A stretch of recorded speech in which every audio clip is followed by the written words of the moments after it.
Es un gran privilegio presentarles a ustedes a una leyenda presbiteriana. El doctor Abel Clemente es licenciado en Filosofía por la Universidad de México. Es licenciado en Teología por el Seminario Teológico Presbiteriano. Maestría y doctorado en Teología por la Universidad de Edimburgo en Escocia. Ha sido el máximo dirigente de nuestra Iglesia, el más grande promotor de la Iglesia presbiteriana en todos sus ámbitos, teológico, diaconal, llegando hasta las sierras, hasta las selvas, a las zonas inhóspitas, en las fronteras, con los inmigrantes, tanto norte como sur. Ha sido director del Seminario Teológico Presbiteriano, decano de ese mismo seminario. Ha sido director de la Sociedad Bíblica de México, funcionario de la Sociedad Bíblica para América Latina, funcionario de la Sociedad Bíblica Mundial. Es ampliamente conocido en Ginebra, en Alemania, en Escocia, en Brasil y en Argentina. No les quiero cansar con toda una lista más de su currícula, pero ha sido de gran bendición en la Iglesia presbiteriana. Es una biblioteca andando. Si nuestro hermano pastor algún día quiere consultar algún libro, el hermano le puede decir qué libro, en qué página y qué capítulo, porque así me ha pasado. Así pues, es un privilegio presentar a un hermano con casi 60 años en el ministerio cristiano, que aún que no tiene la vista, sigue y busca la forma de actualizarse teológicamente. Cualquiera que le quiera preguntar de los movimientos y de todos los que surgen teológicamente, es una amplia fuente de información. Así pues, doctor. Ya. Gracias. Muy buenos días, hermanos, hermanas. Me quedo aquí porque soy su acólito y le voy a ayudar en algunas cosas que él necesita. No sé si voy a leerla. ¿Vas a oír? Sí. Permítanme dar unas palabras de salutación, hermanos. Siempre en años anteriores hemos oído la vida y testimonio de esta iglesia amada, sabiendo que el Señor ha dirigido sus pasos, su vida, su misión aquí en esta zona. Y una cosa, no sé si alguna vez ustedes se han, no digo dado cuenta, pero se han fijado de una manera muy específica para ustedes, cuando el Señor Jesucristo terminó el sermón de la montaña o el sermón del monte, llegó a una maravillosa recomendación. El que oye sus palabras o su palabra y las hace, las pone en práctica, le compararé a un hombre sensato, a un hombre prudente que edificó su casa sobre la roca.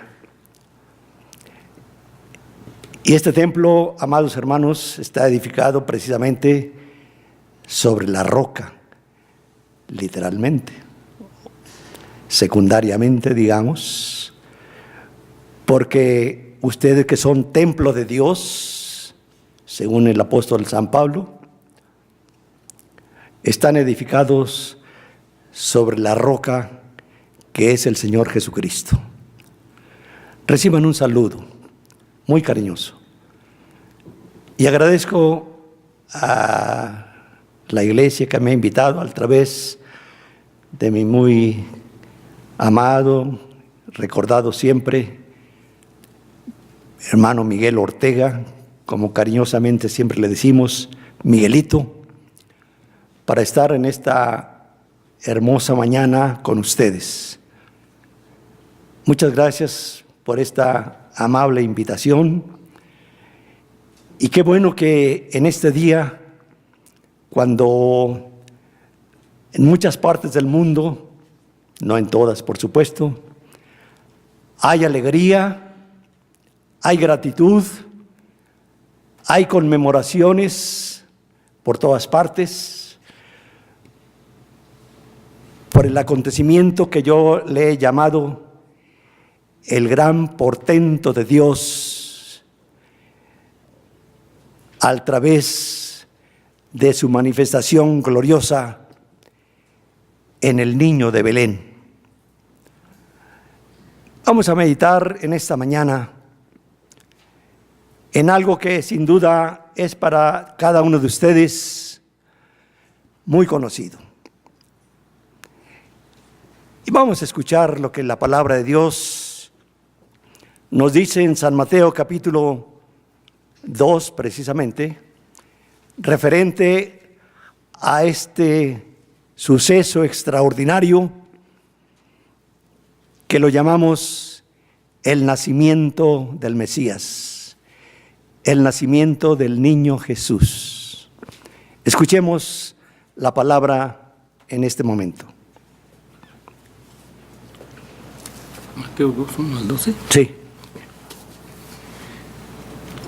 Cuando Jesús nació en Belén de Judea, en días del rey Herodes, llegaron de oriente a Jerusalén unos sabios, preguntando: ¿dónde está el rey de los judíos que ha nacido?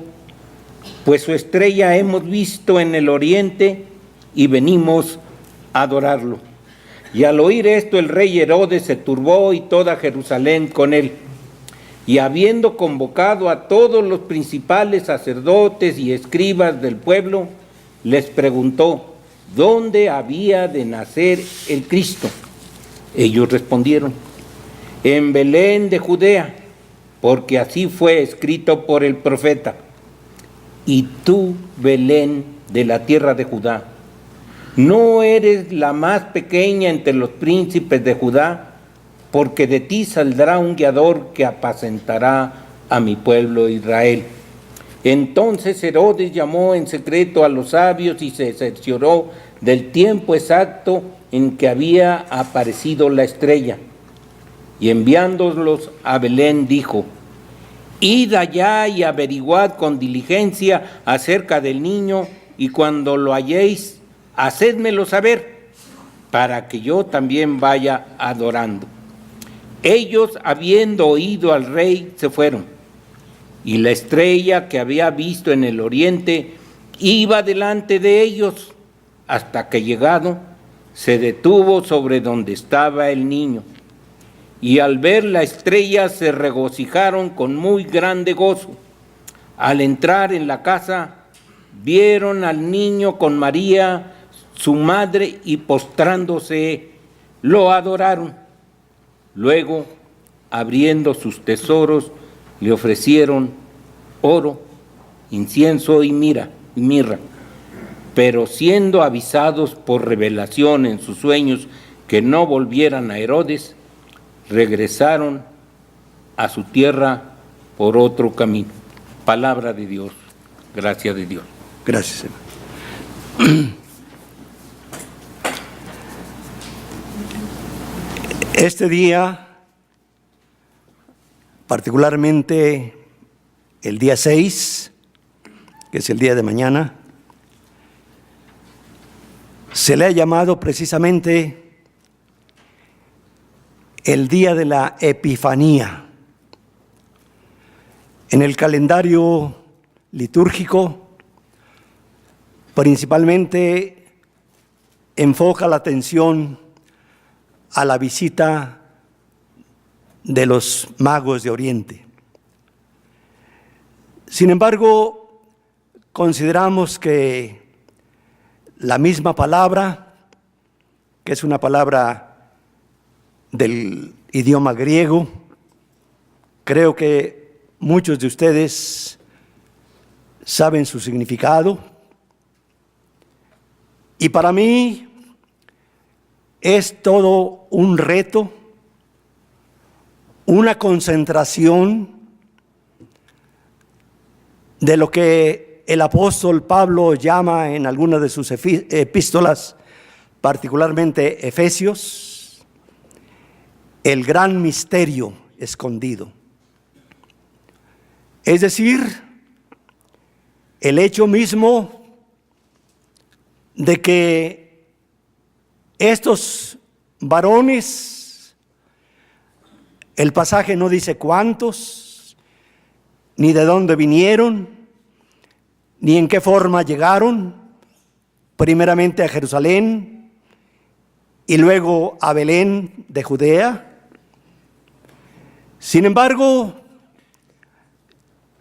cuando yo he repasado este pasaje, juntamente con el mismo pasaje de San Lucas, en relación con el nacimiento maravilloso del Hijo de Dios, considero que el mundo debe gozarse, porque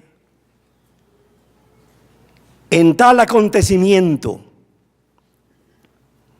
yo le he llamado precisamente el encuentro maravilloso entre Dios y los hombres, o los hombres y Dios.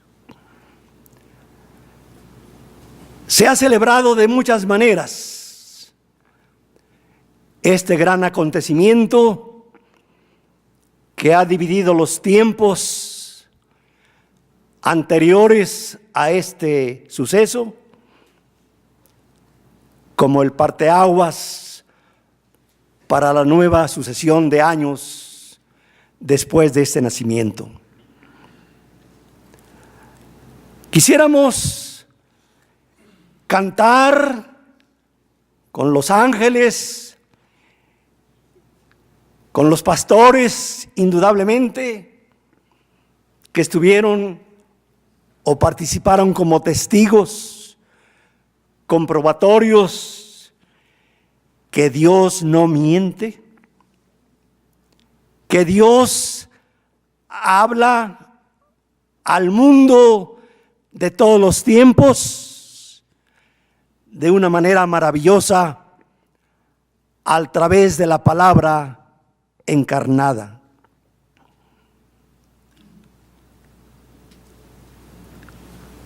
Hay muchas celebraciones. El gobierno del Distrito Federal el viernes invitó al pueblo a partir una gran rosca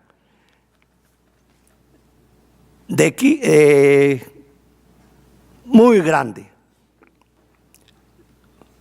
de 1,5 toneladas, para partirla a todos los que estuvieran presentes. Me parece que el estado de Veracruz hizo otra más grande. Bueno, en este día hay algunos acontecimientos que de alguna manera son festivos, y yo me pregunto, ¿qué tendría que ver todo eso con ese acontecimiento de los siglos por los siglos? Cuando hay una rosca, cuando los papás, o mejor dicho, los Reyes Magos, como se les conoce popularmente, andan desesperados comprando juguetes para los niños, para sus hijos. Qué bueno que lo hacen también. Pero una pregunta sobre estas celebraciones. ¿Qué hay en el fondo de todo ese jubileo de los hombres, las mujeres y los niños? ¿Cómo es que podemos reconocer, por una parte, que estos magos de Oriente ciertamente impusieron la costumbre de dar regalos, porque ellos trajeron también regalos para un niño? Aunque no trajeron bicicletas ni patines, o ahora los niños están pidiendo otras cosas electrónicas, computadoras, etc. Pero habilitaron, después de su adoración, su reconocimiento,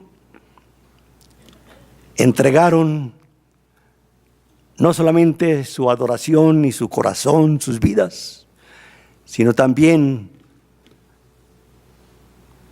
ofrendas para la familia y particularmente para el niño nacido en Belén. Todos recordamos los personajes que intervienen en esta situación. Normalmente le ponemos atención en muchos de los casos y llamamos a este pasaje la visita de los magos de Oriente, y todavía un poco más ampliamente la visita de los 3 reyes magos del Oriente. Ya ustedes han oído que no se sabe con exactitud si son 3 o son más, calificándose este número solamente por el número de los presentes, oro, incienso y mirra, que no son judíos, son extranjeros de países del Medio Oriente y tal vez un poquito cercanos a Europa, y que vinieron orientados, dirigidos por una luz maravillosa de la estrella de Belén.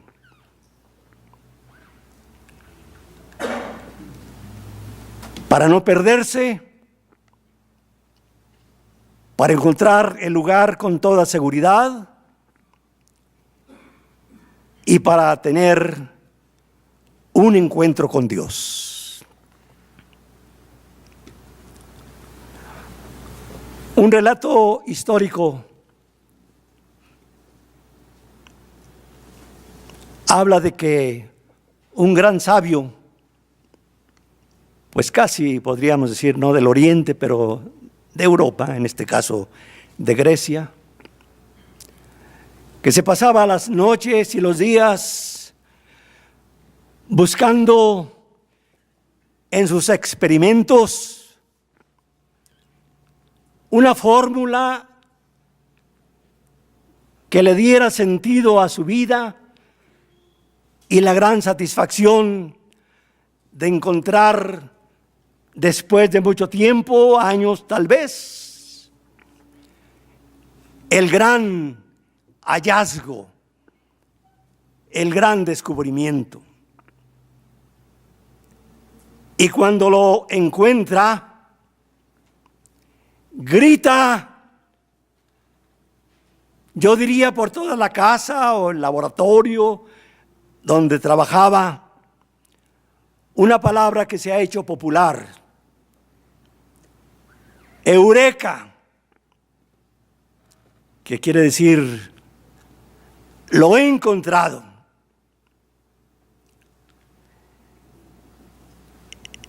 Y estimados hermanos, Arquímedes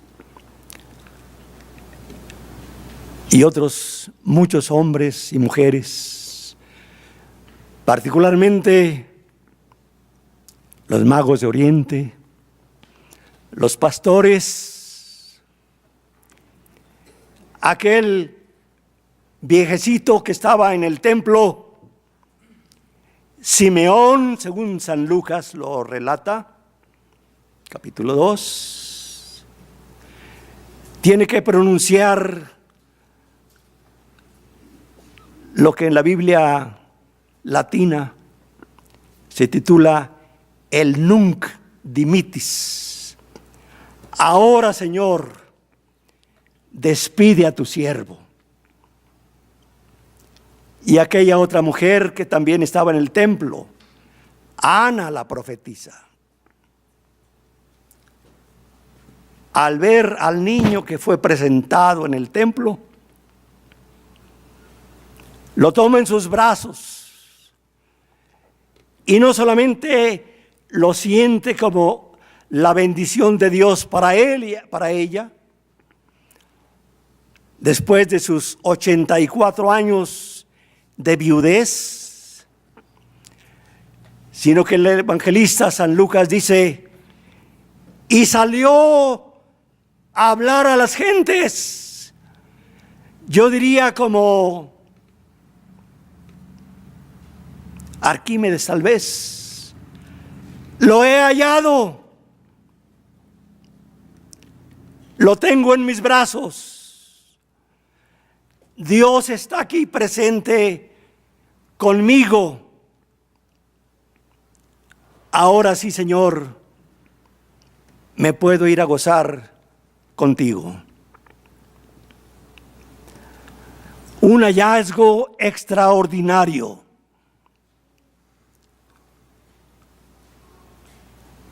Unos regalos extraordinarios, en este caso, de los magos de Oriente. Pero ¿qué digo? Aquel niño también, y sobre todo, es el regalo inefable, según la voz del apóstol San Pablo, en 1 Corintios 9, cuando aborda al Señor Jesucristo como el regalo incomparable, como el regalo maravilloso. No son los magos de Oriente solamente los que traen regalos. Es Dios mismo que nos trae el don, el regalo incomparable para bien de nuestras propias vidas, para bien de los seres humanos.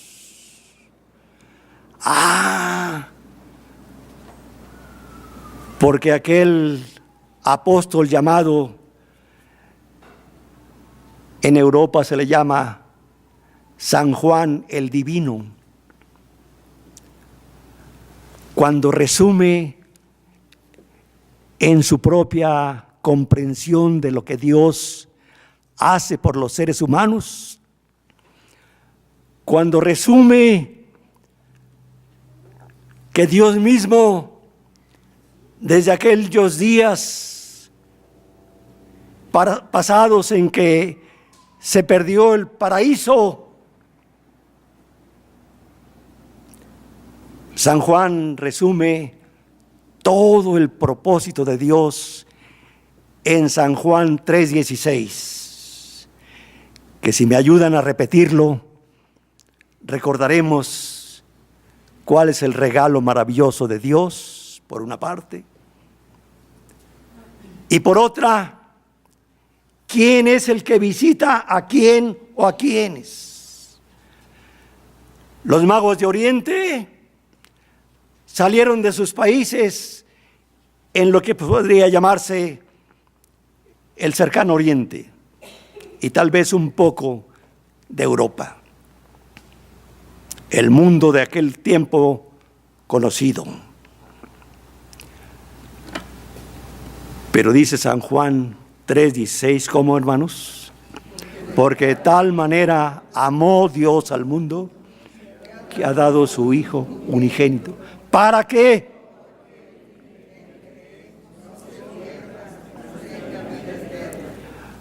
Por eso al apóstol le estalla el corazón de alegría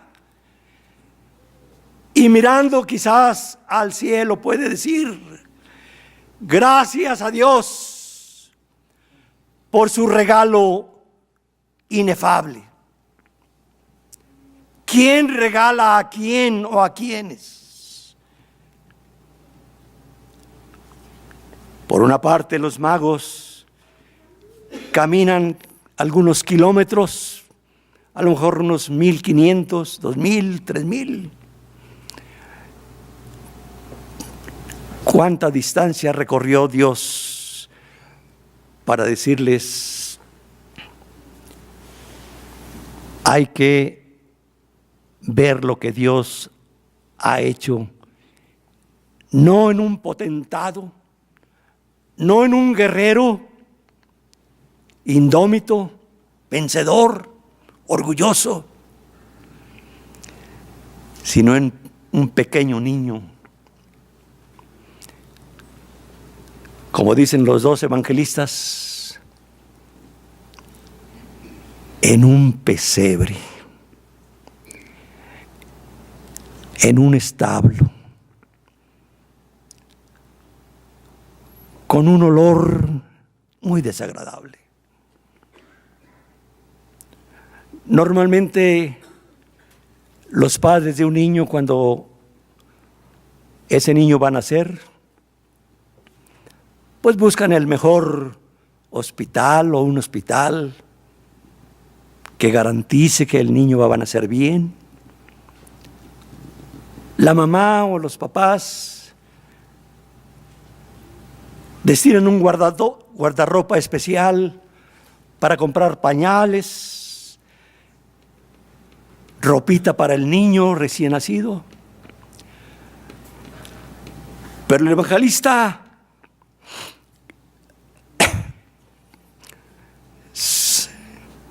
San Lucas usa una frase: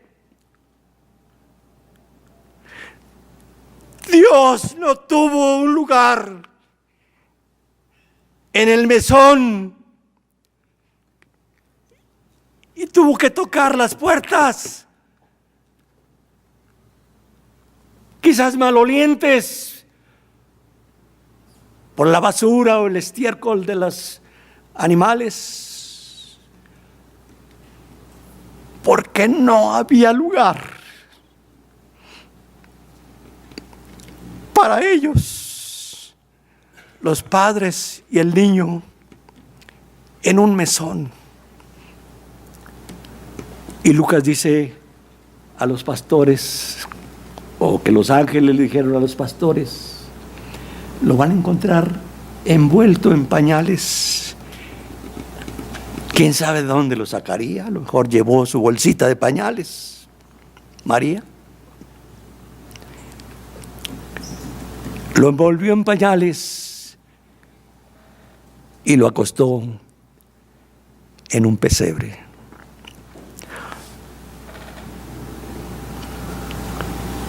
El apóstol Pablo, hermano Jorge, léame por favor 2 Corintios 9:8, y vean cómo el apóstol Pablo reconoce la Navidad, el nacimiento del Señor Jesucristo, de una manera dramática, seria, puntual. ¿Qué es lo que sucedió en el pesebre de Belén? Por favor, hermano. Y poderoso es Dios para hacer que abunde en vosotros toda gracia, a fin de que, teniendo siempre en todas las cosas todo lo necesario, abundéis para toda buena obra, como está escrito: repartió. Dio a los pobres su justicia, permanece para siempre.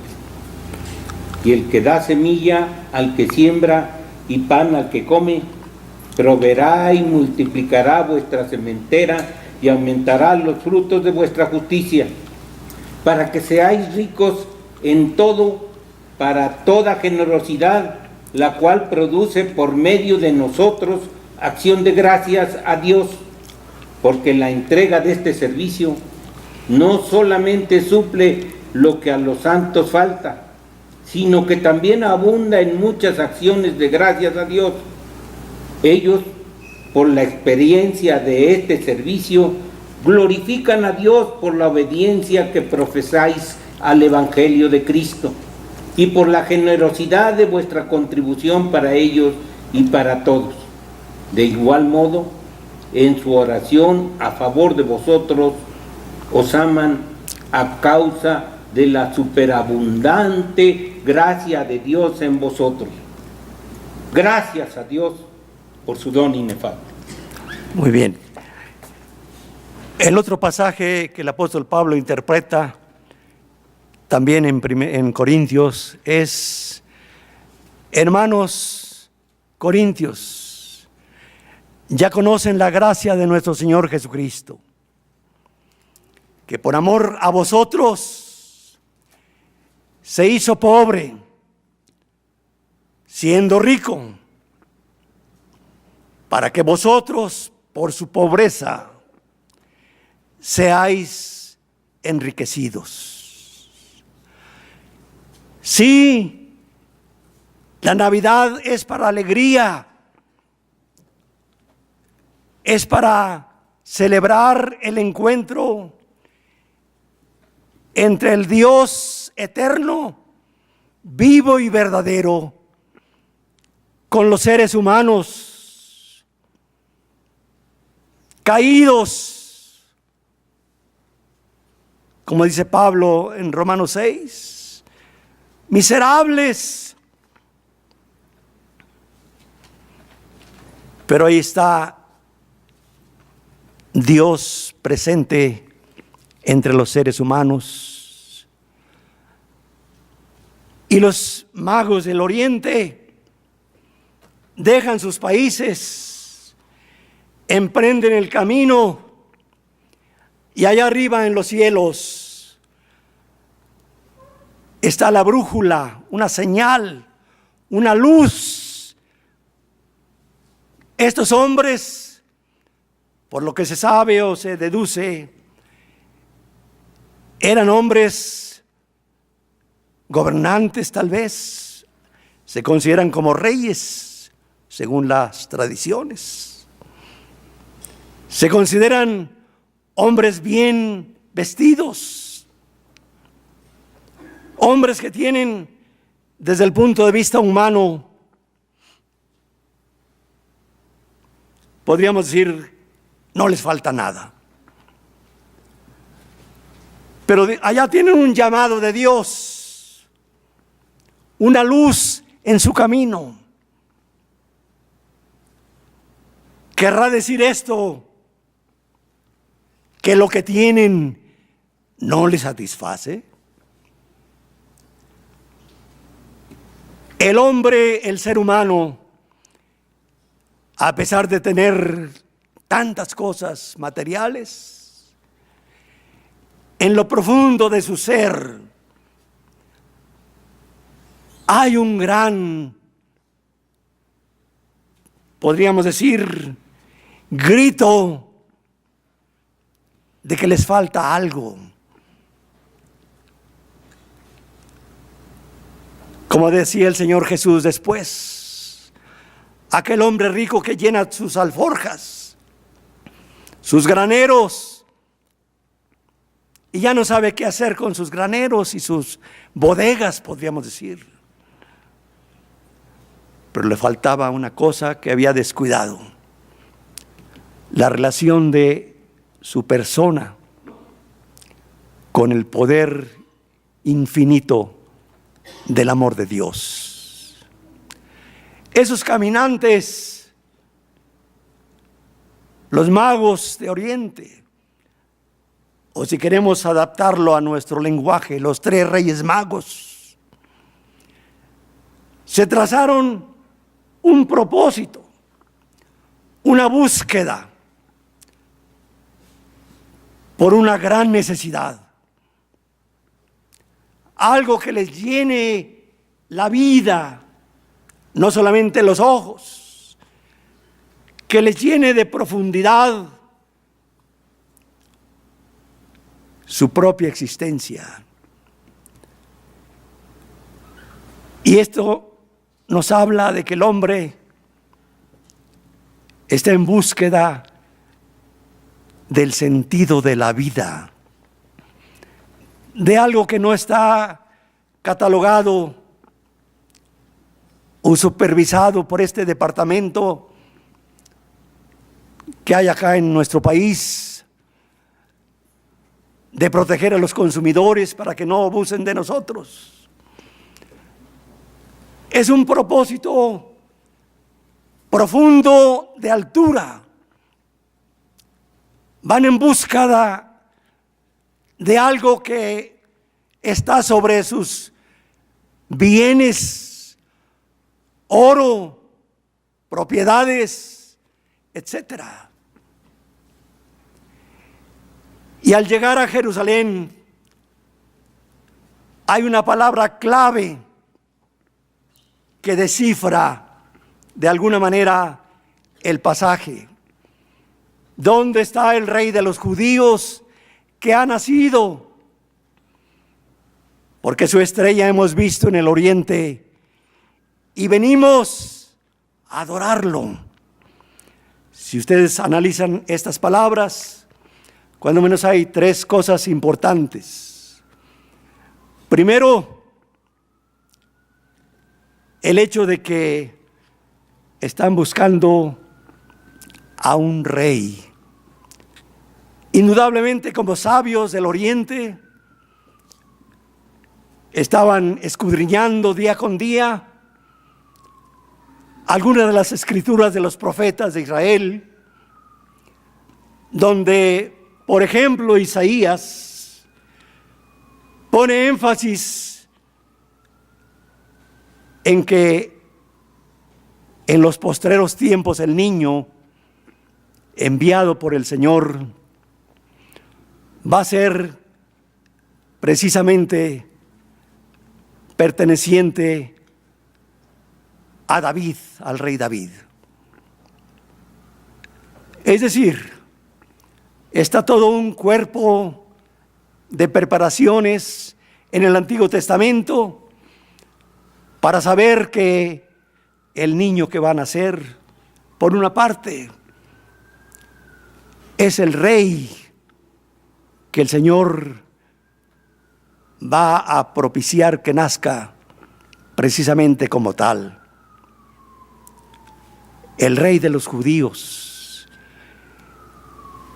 Y cuando Pilato le pregunta, oye, ¿tú eres rey? ¿Se acuerdan lo que contestó el Señor Jesús?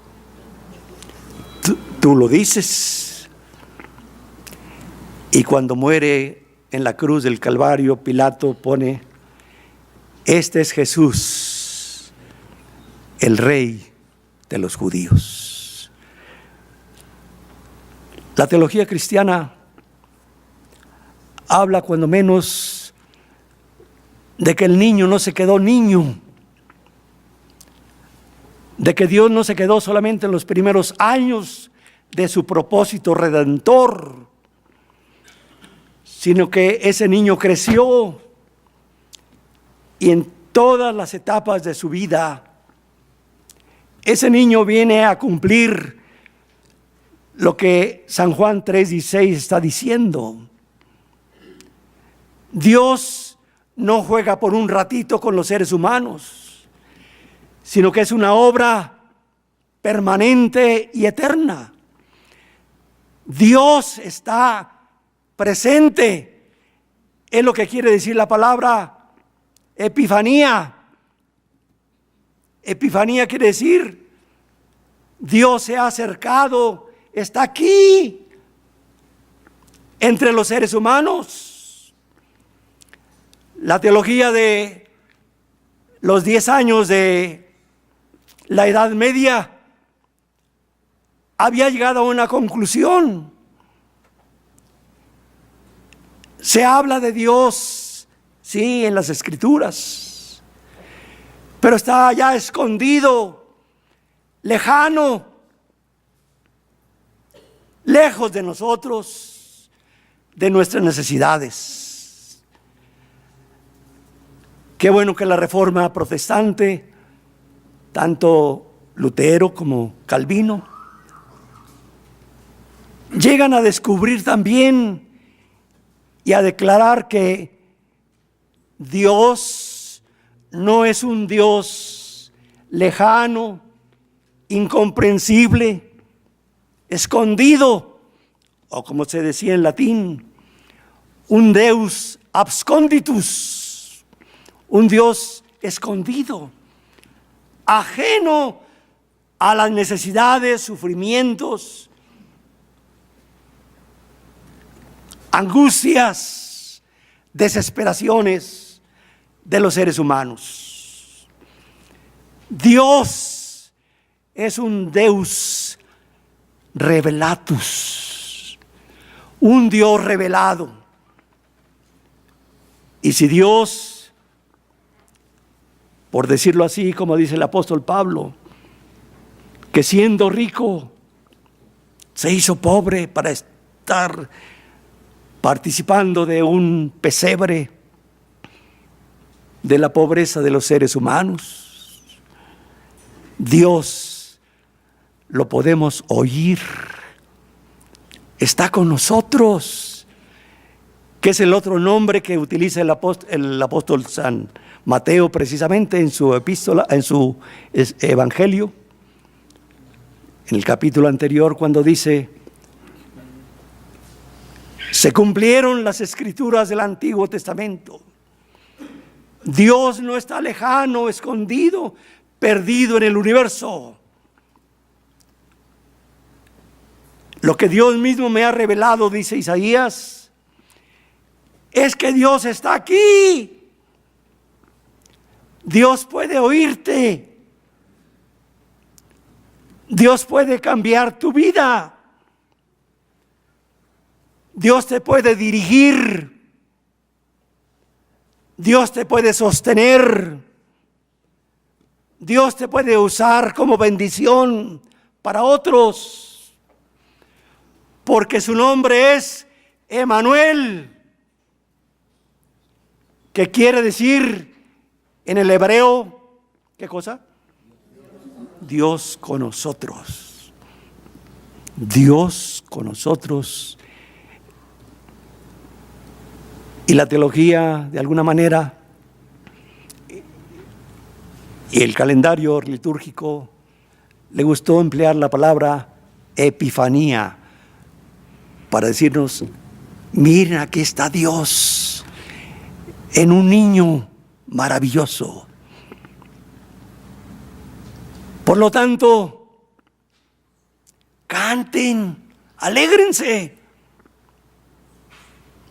porque Dios está con nosotros.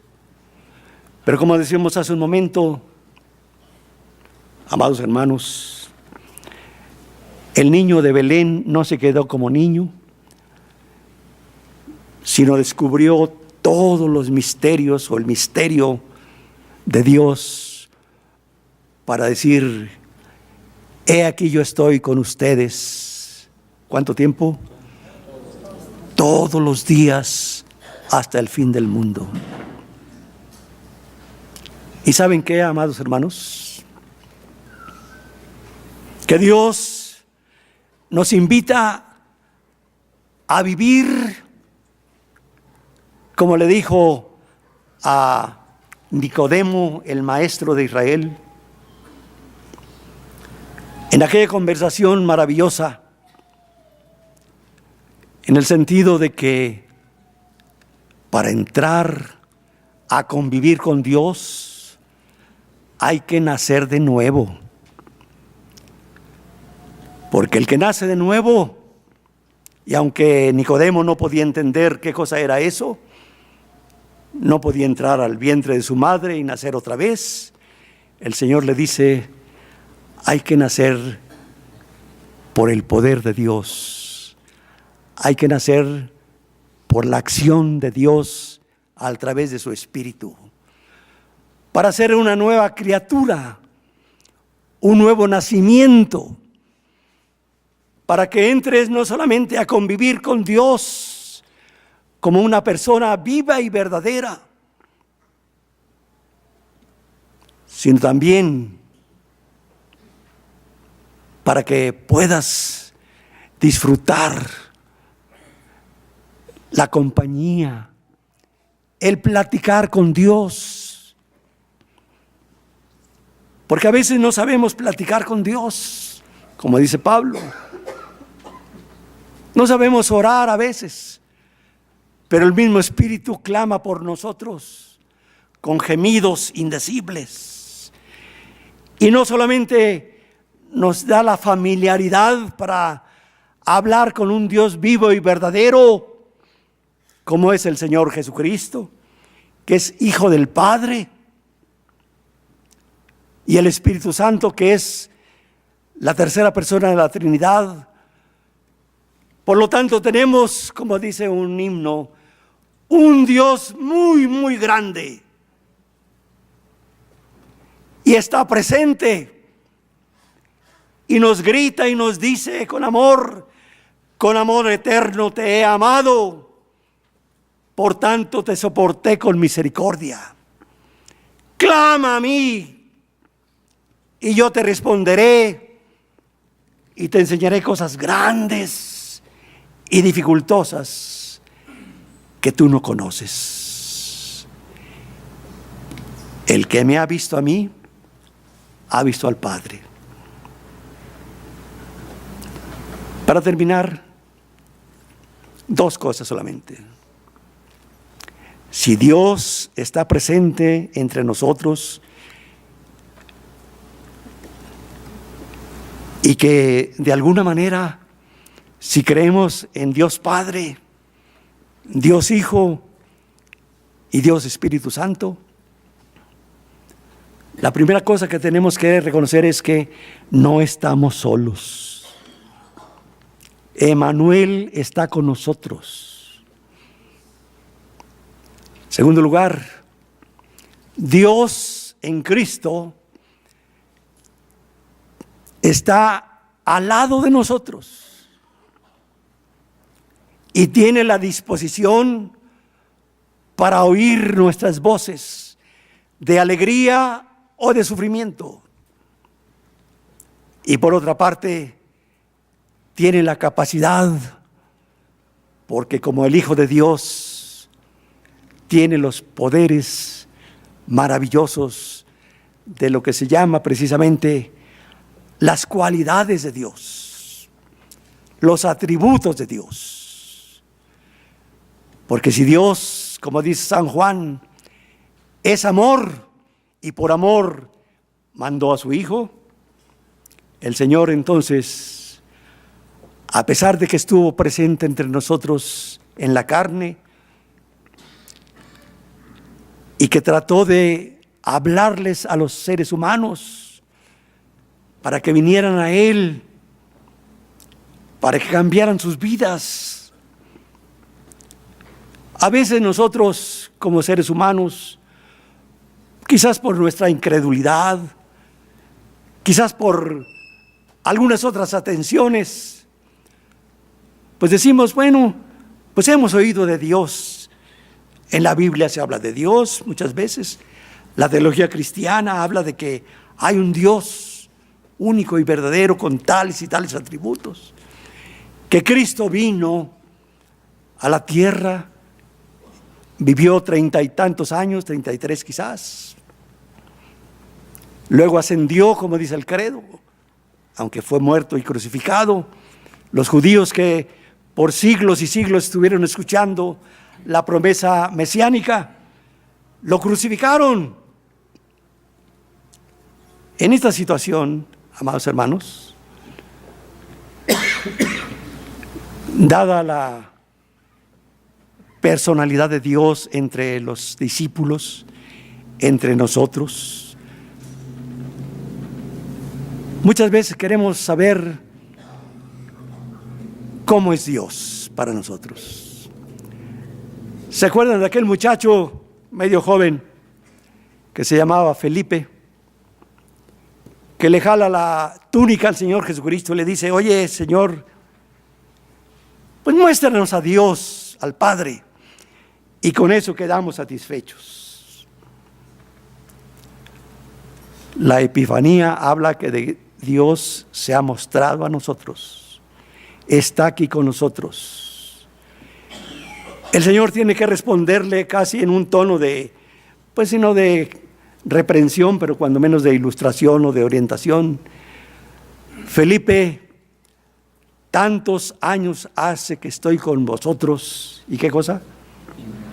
¿Y no me has conocido, Felipe? El que me ha visto a mí, ¿qué cosa? Ha visto al Padre. Porque el Padre y yo somos una cosa.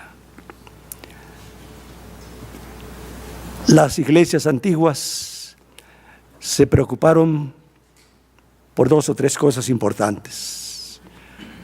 ¿Cómo hacer que ese Dios sea conocido entre los seres humanos?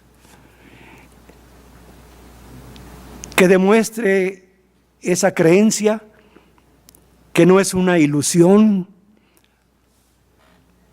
como dicen algunos seres, algunas personas, sino que es una realidad. El que me ha visto a mí, ha visto al Padre, porque el Padre y yo somos una cosa.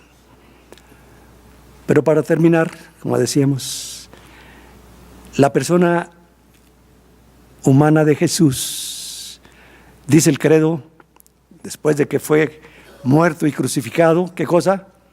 Subió al cielo y está sentado a la diestra de Dios Padre Todopoderoso. Pero las obras de Dios no caminan o no terminan en la crucifixión.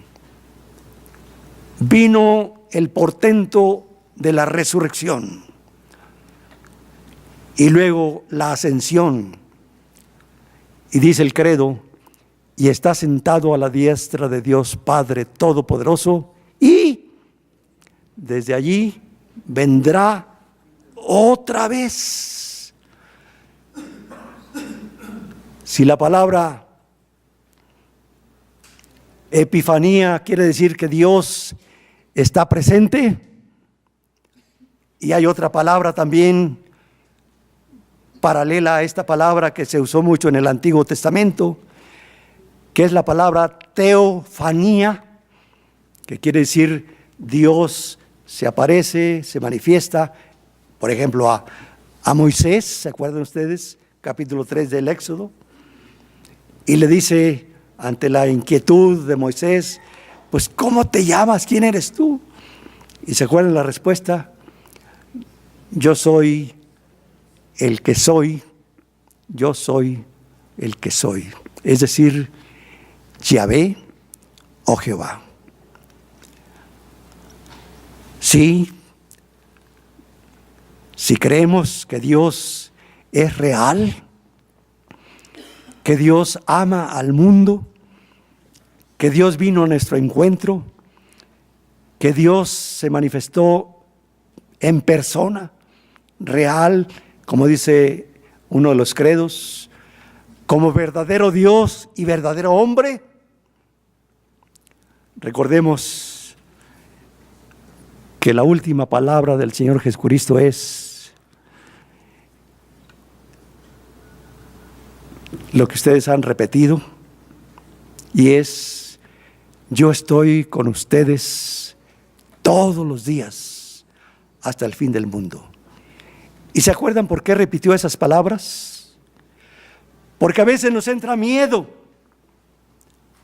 a veces nos entra, permítanme la palabra, la flojera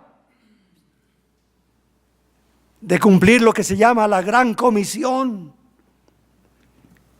Y el Señor tiene que decirles terminantemente: no tengan miedo. Yo estoy con ustedes todos los días hasta el fin del mundo. Epifanía quiere decir también Emmanuel. Y Emmanuel quiere decir que Dios está con nosotros. Amén.